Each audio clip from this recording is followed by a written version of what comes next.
خليني أسألك سؤال، إيه اللي يخوف أكتر؟ إن قلبك بقى بيوجعك ولا إن قلبك بطل يحس أصلا؟ مين فيهم؟ كتير من الناس فاكرين إن أخطر مرحلة هي الحزن، إن وأنا حزين دي أخطر مرحلة، لكن بالعكس ده الحزن ده معناه إن قلبك لسه حي، قلبك لسه عايش. عارفين المرحلة الأصعب؟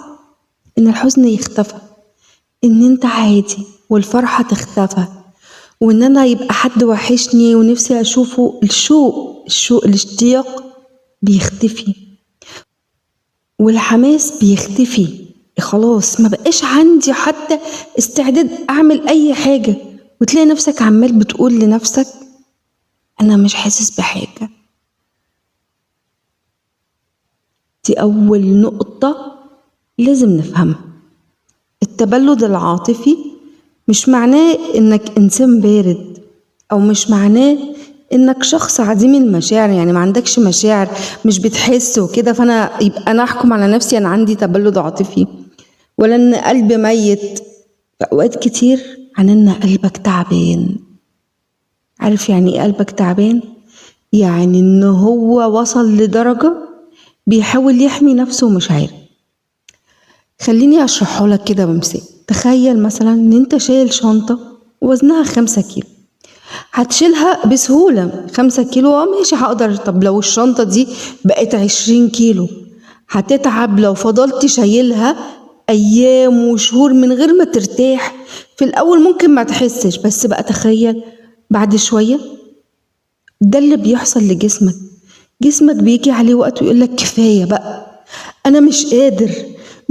العقل بيعمل حاجة شبه ده كده لما بيتعرض لفترات طويلة من الضعف والخذلان والألم، بيقلل إحساسه بالمشاعر كنوع من أنواع الحماية. العقل بيبدأ يعمل حاجة شبه كده لما بتتعرض لفترات طويلة من الضغط والخذلان والألم. أحيانا بيقلل إحساسه بالمشاعر كنوع من أنواع الحماية، فالعقل عايز يحمي نفسه. أنا مش هفضل على طول في التعب وفي الوجع. مش معنى إن أنت بتمر بده فإن أنت كده عندك تبلد عاطفي، لأ، ده سبب واحد. إحنا بنفسر مع بعض، ده تفسير واحد من التفسيرات اللي ممكن تكون سبب في التبلد العاطفي. طب خليني كده أبدأ أسألك كم سؤال، بس ما تجاوبش بصوت. اسمعني وما تجاوبش بصوت، جاوب بينك وبين نفسك. لما لما حد بيقول لك خبر حلو، بتحس بفرحة حقيقية؟ يعني بيقول لك ده نجح، ده هيتجوز، هل انت بتشعر بفرحة حقيقية في قلبك ولا خلاص؟ يعني انت مثلا لما بتنجح في حاجة كنت بتحلم بيها بتفرح، ولا بعد 5 دقايق بتحس ان الموضوع بدأ يبقى عادي؟ يعني مثلا لو كانت متعرضة لضغوطات ومشاكل وخذلان ووجع وضيقة مالية، يعني كانت طول مثلا فترة الدراسة هي مع ابنها في ضغط المذاكرة والمشاكل، وجاب ابنها نجح. هي كانت نفسها طول السنة وبتحاول وبتعمل عشان توصل ان ابنها ينجح. تعالوا كده نشوفها يوم ما ابنها نجح وجابت النتيجة، هي عادي من جواها، المشاعر جواها عادية. ممكن الناس حواليها فرحانة وبتتنطط وبتغني وهي عادي.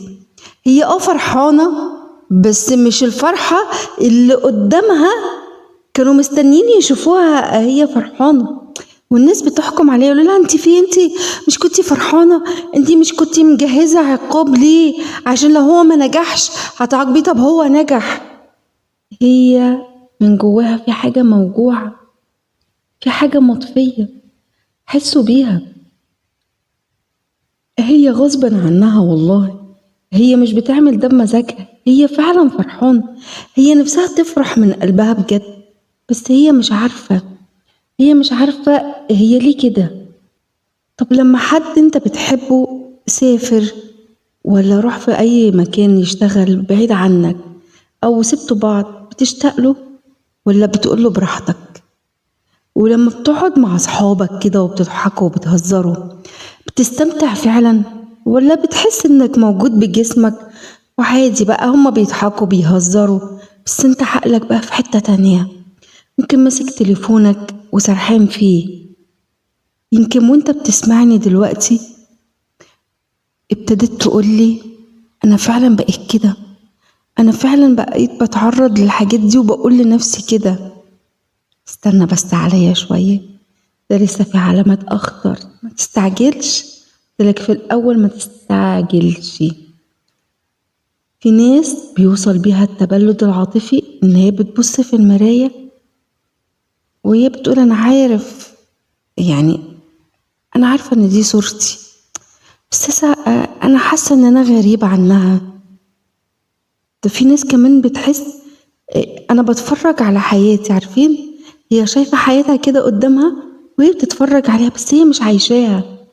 الإحساس ده مرعب، مرعب جدا. لما انت تعيشه وتجربه هتحس ان في رعب، رعب حقيقي. انت ممكن تفكر نفسك ان انت اتغيرت خلاص بقى للأبد، انا خلاص هي دي تفضل حياتي. كان قبل ما تصدق الفكرة دي اسمعني، انت مش شخص ما عندوش مشاعر، والله ابدا. انت ممكن تكون شخص استنزف.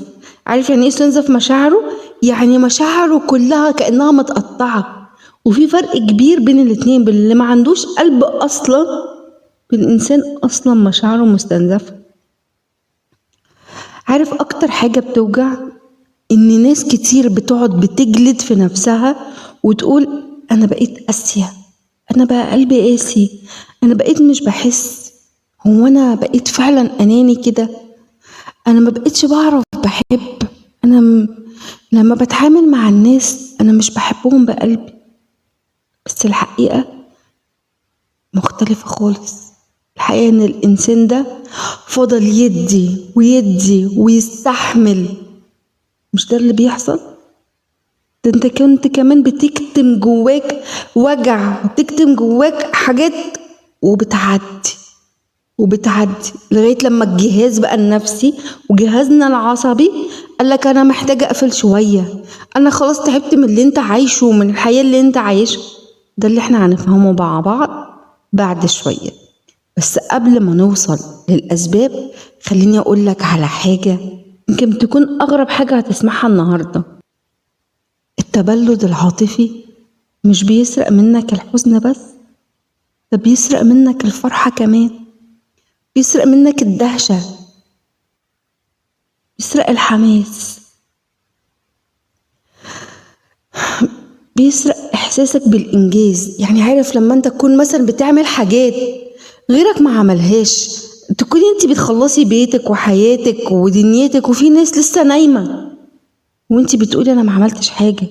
في ناس بتكون حلم مستنياه بقالها سنين عشان يتحقق ويتحقق، هي عادي أو حصل من غير ما بتحس لا بفرحة ولا حتى بدموع. تعالي نعمله حفلة، بتروح تحضر الاحتفال بس هي من جوه مش بتحتفل. ده بيخليك تخاف، صح؟ بيخليكي تبقي خايفة وتقولي هو أنا مالي؟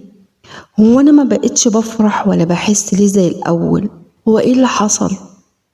لأ، يمكن مشكلتك مش إن قلبك مات، أو مشكلتك إن قلبك مات. لأ، المشكلة إن القلب مرهق، القلب مرهق قوي، مرهق وتعبان. السؤال الحقيقي إيه اللي وصلكم للمرحلة دي؟ أنا إيه اللي وصلني للمرحلة دي؟ إيه اللي يخليني إنسان كان بيحب من كل قلبه، وإنسان بيبكي دلوقتي وإنسان كان بيبكي بجد، كنت ببكي من قلبي وبتأثر بالناس وكنت بضحك، والله كنت بضحك من قلبي، الضحكة اللي هي بحس إن قلبي خلاص. كنت ببقى متحمسة إن أنا عايزة أخلص حاجة وما بنجزها ببقى مش مصدقة نفسي. وصل إن بقى المشاعر بقت كلها لون واحد، الحزن، الفرح، الضحك، الحماس، الفقد، كله لون واحد؟ الإجابة مش بسيطة. عشان كده عايزة أحكي لك قصة. يمكن القصة تكون عن شخص تاني، أو يمكن تكون عنك انت. تعالوا نبدأ نحكي حكاية سلمى.